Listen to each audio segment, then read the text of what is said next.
So let me take a minute to help folks, especially the men in our lives, to get a better sense of what could happen if we keep dismantling parts of our reproductive care system piece by piece, as Trump intends to do. I want folks to understand the chilling effect. Si vous regardez cette vidéo, c'est parce que vous réalisez qu'il y a quelque chose qui ne va vraiment pas autour de nous. Vous le sentez, vous le voyez. Et même quand on essaie de le cacher, de le manipuler ou de le passer sous silence, la vérité continue d'essayer de faire surface. Alors avant de continuer, si ce que vous allez entendre ici trouve un écho en vous, si cela touche quelque chose que vous avez déjà remarqué, mais que vous n'avez jamais vu personne avoir le courage de dire, laissez votre like et abonnez-vous à la chaîne. Parce qu'ici, nous n'avons pas peur d'affronter ce qui doit être révélé. Nous disons ce que beaucoup pensent, mais que peu osent affirmer. Et ce qui sera révélé dans cette vidéo n'est pas seulement un autre titre à la une. C'est un séisme politique, un événement qui pourrait complètement bouleverser l'élection présidentielle américaine et avoir des conséquences mondiales. Michelle Obama, l'une des personnalités les plus admirées et les plus influentes de la scène politique américaine, a rompu le silence. Et cette fois-ci, elle n'est pas apparue pour promouvoir un nouveau livre, ni pour prononcer un discours inspirant lors d'une conférence, ni pour apaiser les douleurs du monde avec une rhétorique douce. Elle a dit ce que personne n'avait prévu. Elle a touché des plaies ouvertes. Et le plus impressionnant, elle a insinué quelque chose qui, jusqu'à récemment, semblait hors de question. L'ancienne première dame, qui s'est toujours tenue à distance de l'idée de briguer la plus haute fonction du pays, a adopté un nouveau ton. Et la manière dont elle l'a fait a clairement montré que quelque chose est sur le point de changer. Comme si chaque critique reçue au fil des ans avait été mise de côté et finalement renvoyée avec force, sans filtre, sans crainte de confronter les attentes. Tout s'est déroulé dans un environnement apparemment routinier, un événement de promotion de son nouveau livre, avec des questions attendues, une atmosphère légère. Mais quelque chose a changé lorsque le sujet a quitté le domaine de l'esthétique pour plonger dans la réalité du pouvoir. Michelle a commencé par parler de quelque chose de trivial, les cheveux. Oui, les cheveux naturels, lissés, tressés, bouclés. Mais derrière la simplicité du sujet se cachait une dénonciation puissante. Elle a exposé le fardeau invisible qui pèse quotidiennement sur les femmes noires. Elle a parlé des normes eurocentriques qui déterminent ce qui est acceptable. Elle a dénoncé la peur de transpirer, de nager, d'être jugée, simplement pour avoir affiché son identité physique sans concession. Et elle l'a fait sans détour, sans édulcorer son propos pour ne pas offenser les personnes confortablement installées. Ce fut une critique incisive d'une société qui feint la neutralité, tout en imposant une exclusion déguisée en esthétique. Et ce qui a choqué beaucoup de gens, c'est que Michelle ne se contentait pas de vider son sac. Elle marquait son territoire. Et lorsqu'une femme avec son parcours prend une position ferme, le système en ressent l'impact. Elle connaît les coulisses. Elle a déjà été au centre du pouvoir. Elle sait comment les jeux se déroulent. Mais aujourd'hui, elle semble déterminée à briser les règles qui ont été écrites pour la réduire au silence, pour la maintenir dans la position d'une icône inoffensive. Le véritable tournant s'est produit lorsque le dialogue est entré dans le domaine politique. Michelle a parlé, avec une clarté tranchante, de la façon dont les États-Unis résistent encore à l'idée d'une femme aux commandes. Elle a rappelé, avec une frustration visible, l'effondrement de la candidature de Kamala Harris et ce que cela a révélé. En cette année 2025, il existe encore un blocage culturel qui empêche les femmes d'accéder à la plus haute fonction du pays. Elle n'a pas parlé avec diplomatie, ni avec de faux espoirs. Elle a parlé avec épuisement, avec la douleur de celle qui en a assez d'être attendue comme un symbole, mais refusée comme véritable agent de changement. Elle a dit qu'elle ne voulait pas être le visage de la diversité pour des campagnes électorales qui, au fond, ne visent à rien changer. Elle a dit que si elle agissait, ce serait en toute autonomie, à son rythme, avec sa vérité et non pas façonné par les attentes d'une élite qui exige encore des sourires tout en refusant de lui laisser de la place. Ce discours était plus qu'un simple défoulement. C'était un avertissement, une annonce tacite, un code ouvert à ceux qui savent l'interpréter. Et les signes ne se sont pas fait attendre. Il a suffi que le discours devienne viral pour que les rumeurs commencent. La presse s'est déchaînée. Les analystes ont commencé à imaginer des scénarios. Les influenceurs se sont mis à spéculer. Et au sein même du Parti démocrate, des réunions d'urgence ont commencé à se tenir. Car si Michelle Obama se lance dans la course, tout change. Elle n'est pas seulement une figure charismatique. Elle est un symbole générationnel. Une femme qui s'adresse à de multiples segments sociaux, qui émeut les foules, qui ravive les souvenirs d'une époque de stabilité institutionnelle. Et pour les démocrates, cela vaut de l'or. Elle représente une période que beaucoup considèrent comme le dernier souffle de santé politique du pays. Mais Michelle ne vit pas dans le passé. Elle est présente, elle est action, et surtout maintenant.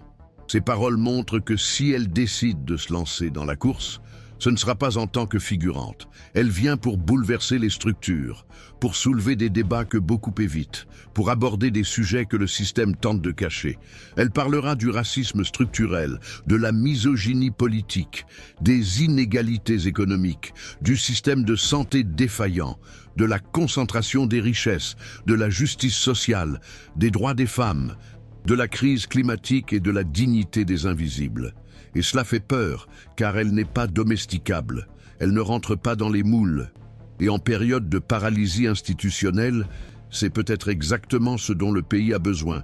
Quelqu'un qui rompt avec les protocoles, qui ne joue pas le jeu, qui n'est pas convenable. Et il est essentiel de comprendre le contexte plus large de ce possible revirement. Le pays est épuisé. La crise liée à la fermeture du gouvernement a mis en évidence la faillite d'un modèle, otage des querelles partisanes, incapable de protéger sa propre population. La divulgation des documents liés à Jeffrey Epstein a exposé les entrailles d'une élite pourrie, compromise jusqu'au cou dans des crimes répugnants. La radicalisation du discours politique, le sectarisme de la Cour suprême, les attaques constantes contre la presse et les droits civils ont créé un environnement étouffant, un sentiment que la démocratie ne tient qu'à un fil. Et c'est dans cet environnement toxique que le nom de Michelle Obama refait surface. Non pas comme une figure décorative, mais comme une véritable alternative, comme une possibilité de reconstruction, comme un point de lucidité dans un paysage de ruines morales. Elle peut représenter le pont entre l'expérience du gouvernement et le courage du renouveau. Et c'est ce qui dérange le plus les détenteurs du pouvoir. Elle ne dépend pas d'eux. Elle a sa propre voix, elle a une histoire, elle a un attrait populaire. Et surtout, elle a quelque chose que la politique traditionnelle a perdu depuis longtemps, l'authenticité. Le nom de Michelle Obama a pris de l'importance en coulisses, avec la force d'une marée qui monte lentement, mais qui inonde tout lorsqu'elle arrive. Au sein du Parti démocrate, de plus en plus de voix s'accordent sur le même constat. Elle est peut-être la seule capable de jeter un pont entre les ailes progressistes et les secteurs modérés. Elle est peut-être le chaînon manquant entre l'indignation et l'espoir. Car, à un moment où le pays semble tourner en rond, elle apparaît comme quelqu'un capable de réorganiser l'axe moral de la politique américaine. Mais l'enjeu dépasse largement la question d'une campagne présidentielle. Ce qui se profile, c'est une lutte pour des valeurs, pour des principes, pour l'âme d'une nation qui ne se reconnaît plus dans le miroir. Et c'est précisément ce miroir que Michelle oblige le pays à regarder à nouveau. Seulement, le reflet qui lui revient est inconfortable. Il suffit d'observer les réactions à ses dernières déclarations pour comprendre la résistance est toujours vivante. Elle se manifeste entre les lignes des articles analytiques, dans les commentaires déguisés en opinions techniques, dans les blagues déguisées en critiques constructives. La division du pays n'est pas seulement partisane, elle est viscérale. C'est la blessure jamais cicatrisée de l'inégalité. C'est la mémoire collective des exclusions. C'est le profond malaise qui surgit lorsqu'une femme noire décide d'occuper des espaces qui lui étaient auparavant refusés. Et plus encore, Lorsqu'elle dit clairement que le pays n'est peut-être pas encore prêt à être dirigé par quelqu'un comme elle, mais qu'elle se présente néanmoins comme une option, elle propose un test de maturité, une épreuve du feu pour la démocratie américaine. C'est pourquoi son éventuelle entrée dans la course à la présidence ne suscite pas seulement de la curiosité, elle suscite la crainte. Non pas parce qu'elle promet une révolution, mais parce qu'elle représente la vérité. Et la vérité, dans un système fondé sur la dissimulation, est toujours dangereuse.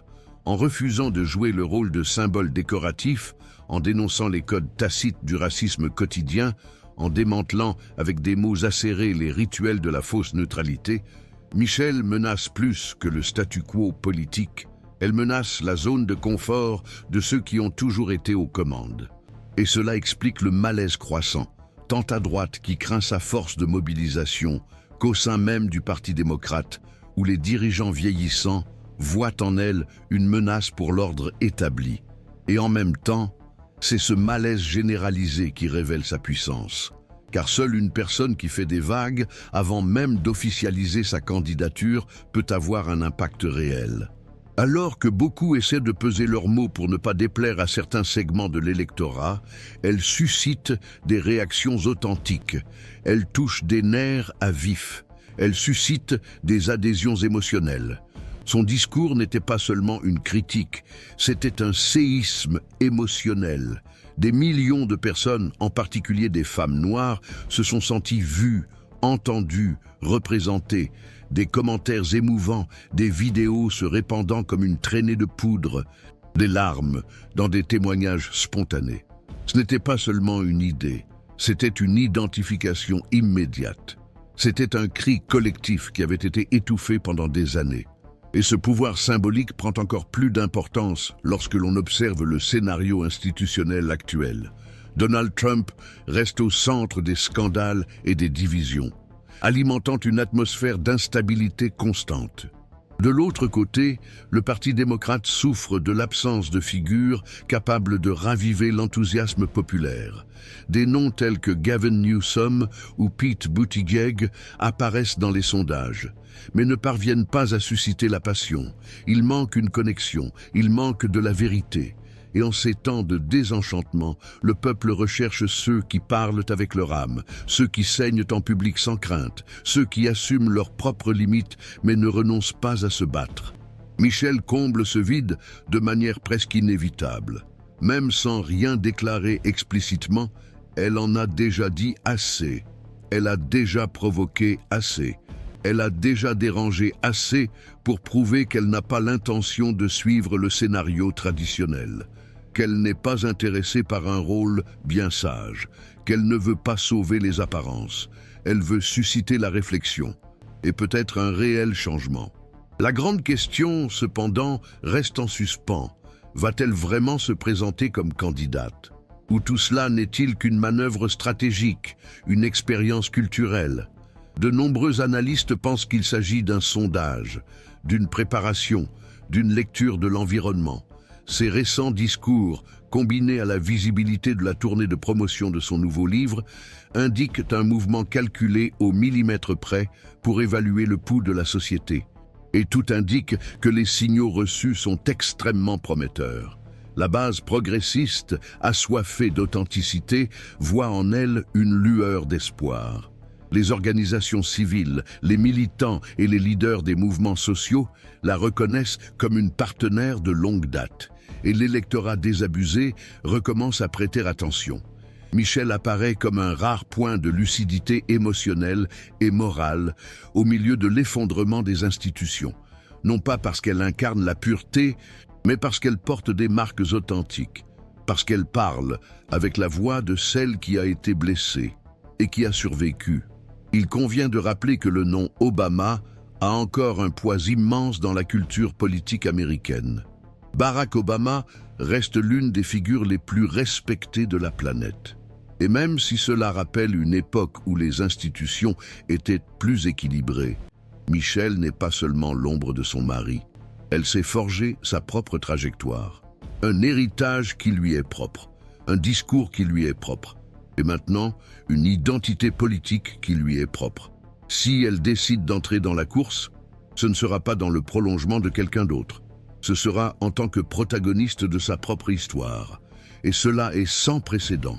Une femme qui porte le prestige de son nom, mais qui marche de ses propres jambes.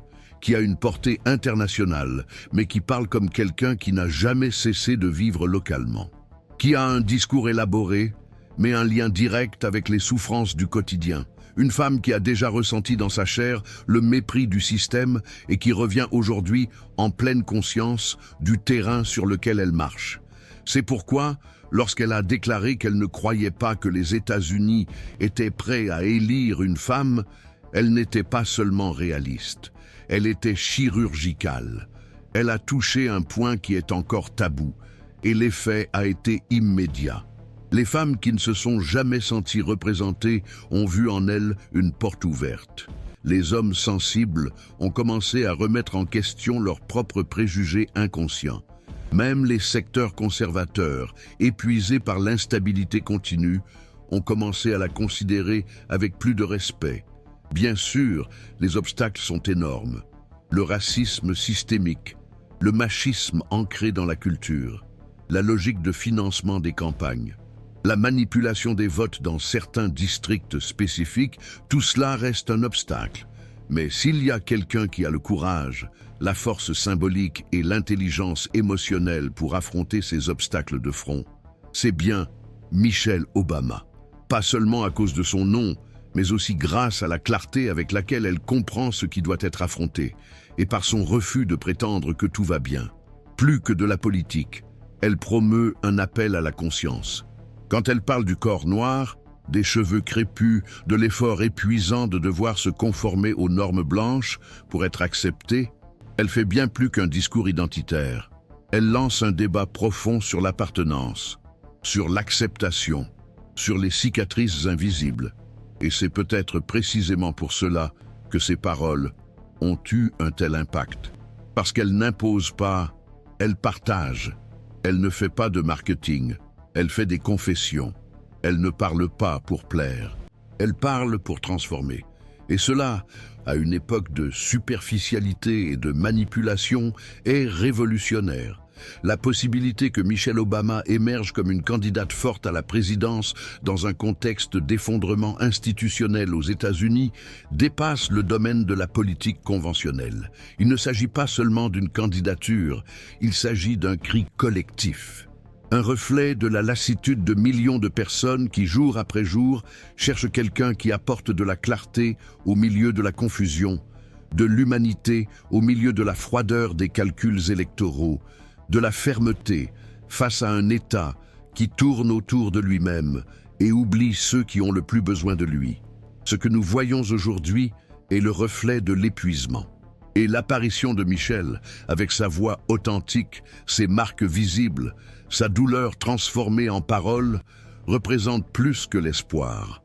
Elle représente la chance de retrouver la vérité. La vérité sur ce que nous sommes devenus, sur ce que nous tolérons, sur tout ce que nous prétendons ne pas nous affecter. Elle n'apparaît pas comme un symbole idéalisé sur une affiche. Elle n'essaie pas d'être parfaite. Elle apparaît comme une personne en chair et en os, avec ses traumatismes, ses souvenirs, ses indignations et sa foi, comme quelqu'un qui ne veut plus rester silencieux pendant que le pays s'enfonce dans une mise en scène du progrès. Et c'est peut-être précisément cette franchise qui provoque tant d'émotions, parce qu'elle n'offre pas de salut magique. Elle ne se présente pas comme une réponse toute faite. Au contraire, elle rejette ce rôle messianique que l'électorat lui attribue si souvent. Elle renvoie la question, voulez-vous un changement ou simplement un nouveau masque? Et ce faisant, elle déplace tout le débat. Elle sort la politique de la surface et met en lumière les entrailles du problème. Elle dit qu'il ne suffit pas de vouloir l'espoir, il faut construire la justice. Et la justice exige du courage, elle exige des conflits, elle exige de revoir ses propres privilèges. Elle parle de salaires qui permettent de vivre et pas seulement de survivre. De l'accès à la santé comme un droit non négociable. D'une réforme fiscale qui touche ceux qui profitent de la misère, de politiques publiques qui traitent l'être humain comme un point de départ et non comme un jouet. Et ce faisant, Elle ne se contente pas d'indiquer des voix. Elle démantèle la scène sur laquelle, depuis des années, se joue le théâtre électoral. Elle arrache les rideaux. Elle expose les coulisses. Et elle dit, si l'on doit participer, que ce soit pour changer tout le scénario. Et à une époque où la politique est devenue un spectacle vide de sens, ce geste, celui de refuser le scénario tout prêt, est profondément révolutionnaire. Au cours des derniers cycles électoraux, nous avons assisté à une profonde corrosion du discours politique.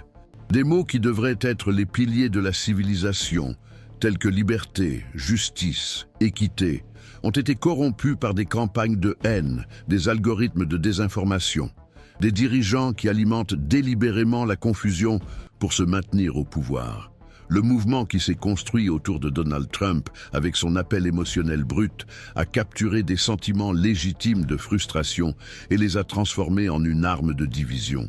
Il a transformé la peur en force, le ressentiment en identité politique. Et pendant ce temps, une grande partie de l'opposition a hésité. Elle s'est repliée sur elle-même. Elle a commencé à peser chaque mot de peur de perdre des électeurs. Elle a opté pour un discours superficiel, neutre, apprivoisé. Et c'est là qu'apparaît Michel, avec un discours ferme, mais sans crier, avec un regard intense, mais sans arrogance, avec une indignation sereine, avec la vérité vécue dans son corps, et pas seulement étudiée. Elle ne propose pas un retour au passé, ni un saut dans le vide. Elle propose une reconnexion avec l'essence, avec ce que la politique a perdu en devenant un produit, l'attention, l'engagement envers l'autre, la responsabilité collective. Elle rappelle que le pays ne sera pas guéri par des manœuvres, mais peut-être peut-il commencer à guérir par l'écoute, par la reconnaissance mutuelle, par un type de leadership qui n'a pas peur de dire « j'ai moi aussi été blessé par ce système ». Et c'est pourquoi je me bats pour le changer. Si vous êtes arrivé jusqu'ici, c'est parce que quelque chose en vous a été profondément touché, parce que vous vous êtes déjà senti rabaissé, ignoré. On vous a appris à baisser le ton, à polir votre colère, à vous conformer à des moules qui n'ont pas été faits pour votre histoire. Vous savez ce que c'est que de se taire pour survivre, ce que c'est que de cacher des parties de soi pour être accepté. C'est pourquoi, lorsque Michel parle de cheveux, vous n'entendez pas seulement une question d'esthétique, vous entendez le souvenir de tout ce qu'on vous a dit de modifier, de domestiquer, de rendre acceptable. Vous entendez votre enfance corrigée, votre adolescence réprimée, votre puissance domestiquée. Et soudain, vous comprenez, il ne s'agit pas seulement de politique, il s'agit de se lever, il s'agit d'exister pleinement. Il s'agit de recommencer à respirer dans un pays qui tente de vous étouffer avec des normes inatteignables. Et c'est peut-être pour cela qu'elle dérange autant, parce qu'elle réveille ce que beaucoup préfèrent laisser endormi. Et quand un peuple se réveille, aucun système n'est assez fort pour le contenir. Ce que Michel allume, c'est plus que de l'espoir, c'est la conscience. Et la conscience, une fois éveillée, ne revient pas en arrière. La question qui se pose maintenant est la suivante. Sommes-nous prêts pour cela? Le monde est-il prêt à accepter une candidate qui n'édulcore pas la réalité? Les États-Unis sont-ils prêts à rompre avec les apparences et à enfin affronter leurs propres contradictions raciales, sociales et historiques? Nous ne savons pas encore si elle va officialiser son entrée dans la course. Mais à ce stade, cela importe peu. Car Michel a déjà lancé quelque chose qui ne dépend pas d'une affiliation politique. Elle a initié un processus de rupture, de déplacement, de désobéissance symbolique. Elle n'a pas demandé la permission. Elle est arrivée. Elle a pris possession des lieux. Elle a dit « Je suis là, entière ». Et dans un monde où tant de personnalités publiques vivent sous la pression de plaire à tout le monde, le simple fait de ne pas négocier son identité devient un acte politique profond. Parce qu'elle n'attend pas d'être validée, elle s'affirme. Et c'est cela, cette fermeté douce, cette présence non négociable qui déstabilise les structures habituées à une obéissance déguisée en politesse. Alors si, à un moment donné dans cette vidéo, vous avez senti quelque chose bouger en vous, si vous avez eu envie de crier « c'est ça », Je vous demande 2 choses maintenant. Premièrement, écrivez ici dans les commentaires la phrase qui se répand comme symbole de ceux qui ont enfin ouvert les yeux. Tapez « Je vois ce que personne ne veut voir ». Cela peut être le souffle de courage dont quelqu'un a besoin aujourd'hui. Deuxièmement, inscrivez-vous à la chaîne. Ce n'est pas seulement un espace de contenu, c'est un bastion de lucidité, un refuge pour ceux qui ne supportent plus de faire semblant que tout va bien. Si vous en avez aussi assez du théâtre, cet endroit est aussi le vôtre. Ici, nous continuerons à dire ce qui doit être dit, car tant qu'il y aura une voix, il y aura de la résistance. Peut-être qu'au final, le message que Michel nous transmet, même sans rien annoncer officiellement, est le suivant. La politique n'a de valeur que lorsqu'elle sert à guérir de vraies blessures, et si elle doit occuper de l'espace, que ce soit pour briser les cycles qui font mal, pas pour les répéter. Le choix reste le nôtre, et le moment de décider a commencé maintenant.